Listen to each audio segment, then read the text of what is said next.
अभी हमें एक प्रूफ देखना है, proof that √2 is an irrational number.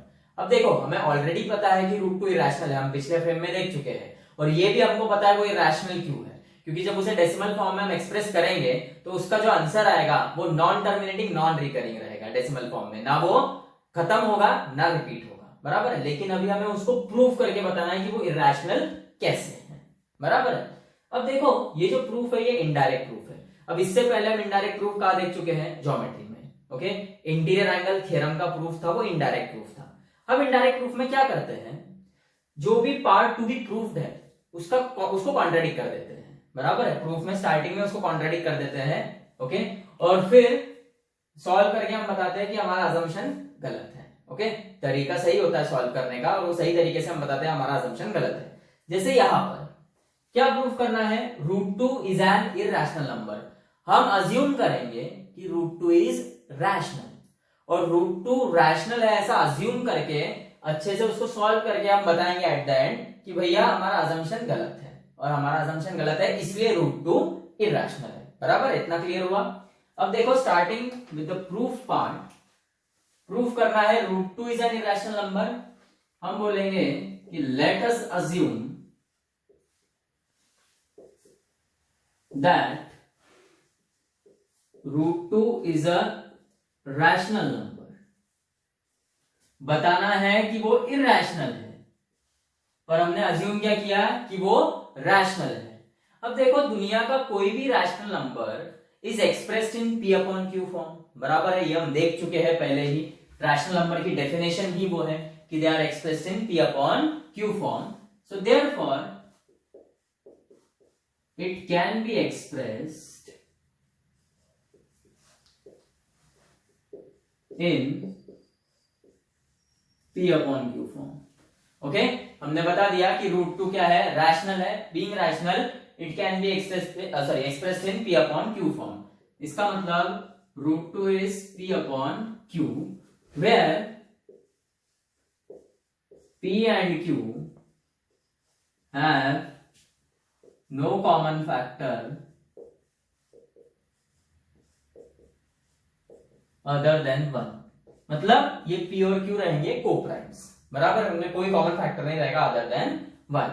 अब देखो ये स्टेप्स जो है, पहली स्टेप से दूसरी जनरेट हुई, दूसरी से तीसरी जनरेट हुई, ये थ्योरम रट्टा मारने की जरूरत नहीं है, बराबर है।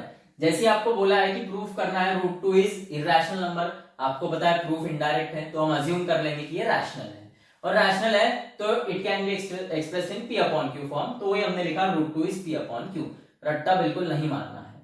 हाँ, इसके बाद का एक स्टेप आपको ध्यान में रखना है, वो है स्क्वेयरिंग ऑन बोथ साइड्स। ये 2 को रूट से बाहर निकालना है, स्क्वेयरिंग ऑन बोथ साइड्स। सो ये हो जाएगा √2 का स्क्वायर इज P/Q का स्क्वायर, और √2 का स्क्वायर 2, P का स्क्वायर P² और Q का Q²। अब हम क्या करेंगे, यहां पर Q² ऊपर लेके जाओ तो ये 2 नीचे आ जाएगा, बराबर है। राइट हैंड साइड में Q² जो था वो डिनोमिनेटर में था, तो लेफ्ट में जाएगा तो न्यूमरेटर में मल्टीप्लाई हो जाएगा, और 2 जो था लेफ्ट में न्यूमरेटर में था, राइट में आएगा तो डिनोमिनेटर में हो जाएगा। That is P²/2 is Q²। देखो ये सॉरी, यहां तक बहुत सिंपल है, बराबर। अब P²/2 मतलब ये जो डिवीजन हुआ है इसका वैल्यू Q² आया है। इसका क्या मतलब होता है, जैसे अगर मैं आपको बोलूं कि 21/3 7, 21/3 7 आया है, और ये जो आंसर है ये टर्मिनेटिंग है, बराबर है। पहली बात तो डेसिमल में आया ही नहीं, डेसिमल में आके अगर टर्मिनेट होता तो भी चलता, मतलब अगर ऐसा रहता था तो भी चलता था, बराबर है। हाँ, आंसर जो है वो नॉन टर्मिनेटिंग रिकरिंग नहीं आना चाहिए, बराबर है, क्योंकि नॉन टर्मिनेटिंग रिकरिंग आ रहा है मतलब वो कंप्लीटली डिवाइड नहीं हो रहा है, बराबर है। यहां पर टर्मिनेटिंग आया मतलब कंप्लीटली डिवाइड कर रहा है, 321 को कंप्लीटली डिवाइड कर रहा है मतलब रिमाइंडर 0 दे रहा है, और 2b जो है वो 11 को कंप्लीटली डिवाइड कर रहा है मतलब रिमाइंडर 0 दे रहा है, बराबर। अब देखो 21/3 7 आया है, इसका क्या मतलब हुआ, इसका मतलब ये है कि 3 21 को डिवाइड कर रहा है, ये क्लियर है आपको। देखो अच्छे से ध्यान दो, 21/3 क्या है 7, इसका मतलब 3 21 को डिवाइड कर रहा है।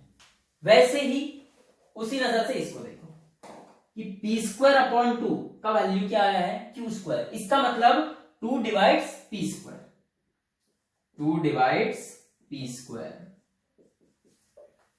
अब 2 अगर पी स्क्वायर को डिवाइड कर रहा है तो 2 पी को भी डिवाइड करेगा।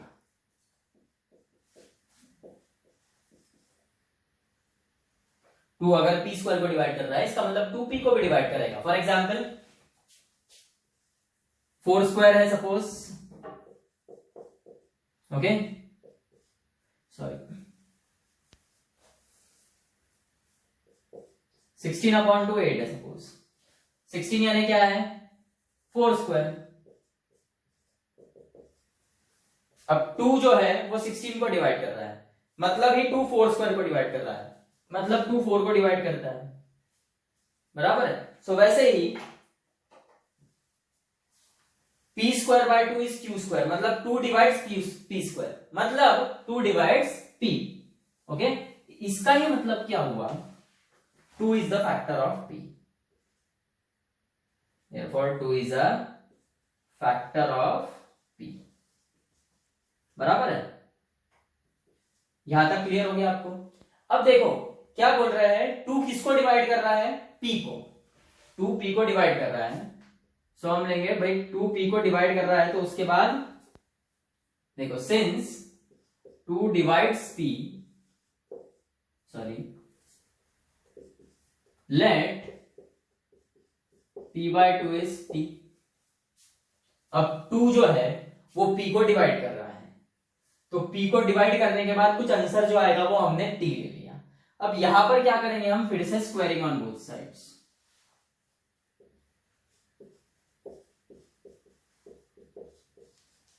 तो ये हो जाएगा p स्क्वायर 2 का square 4 is equal to t square.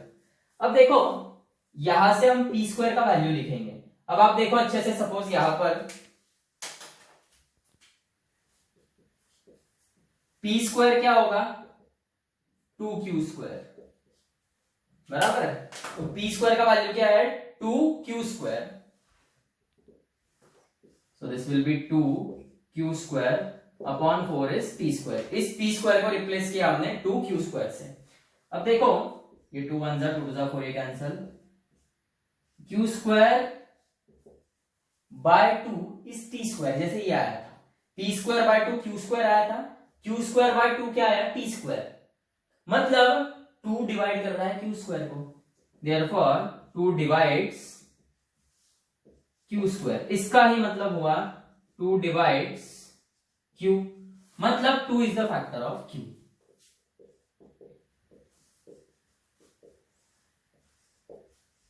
इसको 2 नाम दो, मतलब फ्रॉम 1 and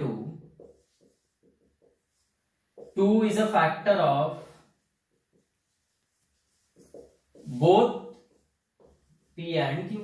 क्योंकि 1 में आपने क्या बता दिया, 2 is the factor of p, और 2 में बता दिया इधर q is 2 is the factor of q, मतलब 2 is a factor of both p and q।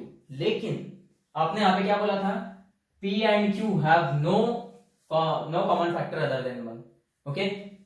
p और q को प्राइम से ऐसे बोले थे, अब को प्राइम में मतलब सिर्फ उनका कॉमन फैक्टर एक ही आएगा, वो भी 1 रहेगा। यहाँ पे तो 2 भी आ गया, बराबर है।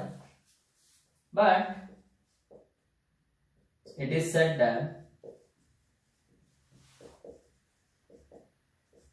p and q have no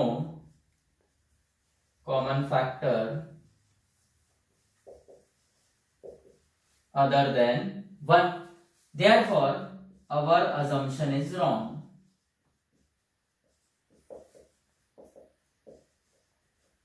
और क्या assumption था हमारा कि √2 is rational, ये गलत हो गया, मतलब अब √2 क्या रहेगा, irrational।